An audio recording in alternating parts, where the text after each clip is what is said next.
Saludos y bienvenido de nuevo a otro tutorial de Adobe Premiere Pro. En esta ocasión vamos a ver cómo podemos centrar un texto o un título en la imagen de nuestro vídeo. Para comenzar he importado este clip en la pestaña de proyecto. Seleccionaré el clip y lo arrastraré a la línea de tiempo. De esta manera crearé una secuencia con este clip. Voy a silenciar la pista pulsando en la casilla M para que no nos moleste el audio.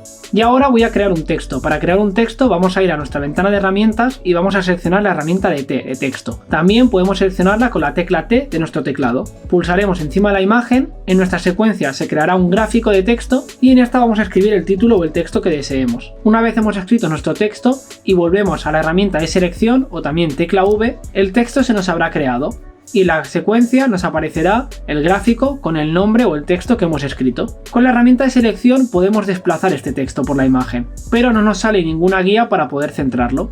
Entonces, para poder centrarlo tendremos que abrir la ventana Gráficos Esenciales. Si no te aparece esta ventana, tendremos que irnos a la parte de arriba de Premiere, a la pestaña Ventana y buscaremos Gráficos Esenciales. Pulsaremos en Gráficos Esenciales y de esta manera se nos abrirá la ventana en nuestro proyecto de Premiere. Una vez abierta nuestra ventana de Gráficos Esenciales, vamos a seleccionar nuestro gráfico de texto en la línea de tiempo. De esta manera, la ventana Gráficos Esenciales va a leer este gráfico. Para editar todos los ajustes de este texto, vamos a esta ventana de aquí y seleccionaremos nuestro texto. De esta manera nos van a aparecer todos los ajustes y parámetros que podemos modificar en nuestro texto. Para centrar nuestro texto vamos a tener que pulsar en tres botones.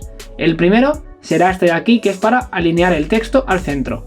Pulsamos y nuestro texto automáticamente se alinea al centro. Después nos iremos a la pestaña Alinear y Transformar, en la que tendremos centro vertical y centro horizontal. Pulsamos en las dos y automáticamente los valores de posición se habrán modificado y por otro lado nuestro texto se habrá alineado y centrado en el centro de la imagen. Y aquí finaliza el tutorial. Espero que te haya servido de ayuda. Nos vemos en los próximos y recuerda, enfócate en lo bueno.